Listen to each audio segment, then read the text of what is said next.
겸허하고 경솔하게 굴지 마라. 상식선에서 생각해보자. 책에서 보는 학술적 여망이 현실에서 도외시되어 기업 활동이나 여타 생활 전반에서 반칙을 하고 탈법, 불법, 정경유착이나 로비를 하면서까지 입점 확보를 위하여 입찰을 따낸다고 하자. 그렇게 거래를 하여 낙찰가를 맞춰 입찰을 받는다 해도 대출받은 금융으로 기업을 운영하다 보면 기업 이윤이 반사적으로 생겨나야 되는데 그렇지 못할 시에는 그것은 융자이자를 차용하여 쓰는 변칙편법에 가깝다 할 수 있겠다. 결국 그런 기업은 경쟁력 있는 공법을 갖춘 기업과의 싸움에서 퇴출되게 되어 있다. 왜냐하면 경쟁력에서도 기술력을 쌓은 공정기업에 뒤질 뿐만 아니라 금리적으로도 상충, 보충 할 수 있는 보완책이 없기 때문이다. 나중에는 금리이자, 기술확충, 제도 기반 여건이 충실히 이루어져야만 살아남을 수 있는데 그럴 경우가 아니면 경쟁력 상실이라는 암초에 부딪혀 기업이 붕괴하기에 다다르게 된다. 뺏고 뺏기는 냉전시대의 소련 붕괴와 김대중 정부 시절의 회계장부의 부정비리와 맞물린 대우그룹의 붕괴 또 오공화국 군사정권 시절의 국제신문 파산 등 여타 시대적 암초들로 잠재되어 있다. 한국도 IMF 외환 위기로 범국가적 재난을 맞아 구조조정에 들어간 이유가 그러한 것이다.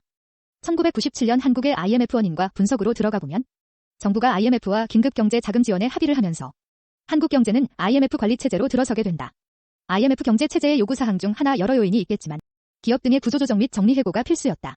눈덩이처럼 불어난 돈을 갚기 위해서 돈을 갚아야 했기에 그래서 미국과 일본은 한국 경제를 전반적으로 뜯어 고치지 않으면 도움을 주어도 회생 자체가 힘들다는 판단하에 IMF 경제 수순 전에 김영삼 정부의 도움 요청은 좌절되었던 것이다. 그리하여 경우야 어찌하여던 IMF 이후로 중상층 몰락과 빈익빈 부익부 양극화 문제는 수많은 가정 파탄과 자살, 신용 불량자를 양산하였다. 원인은 차관경제, 정경유착, 경제적으로 환율정책 실패 등을 들 수 있겠지만 그로 인하여 한보사태, 삼미그룹, 진로그룹, 쌍방울, 혜태, 한라 등 대기업이 줄줄이 도산하게 된다. 이러한 시대적 초상은 겸허하게 입지를 고찰하지 못하고 경솔하게 일을 처리한 한국 사회의 표상이다. 위에 의해서 알 수 있듯이 공정무역 관점에서 우리가 생각하는 상식선의 일반적 재고에서도 볼 수 있는 바와 같이 기업은 물론이고 사람의 파산도 도산으로 가는 지름길이다. 따라서 오랜 세월 동안 잘못된 관행과 폐단을 공정하고 투명한 방법으로 도약, 성장, 발전할 수 있는 경쟁력 있는 기업으로 육성 발전할 수 있기를 바라는 마음이다.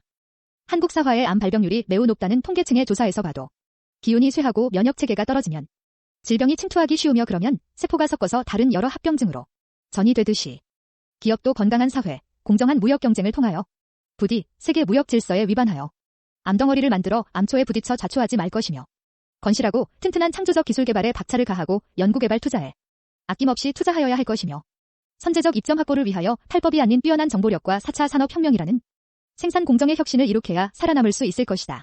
아무쪼록 피나는 노력과 창의력을 바탕으로 경쟁 우위의 선점을 위하여 절대 절망하거나 현실에 안착하지 말고 인간의 양팔에 날개를 달아 하늘을 비행하는 꿈의 이상을 상실하지 말 것이며 무한 경쟁 시대의 무한 순환고리를 차차 무궁무진하기 바란다.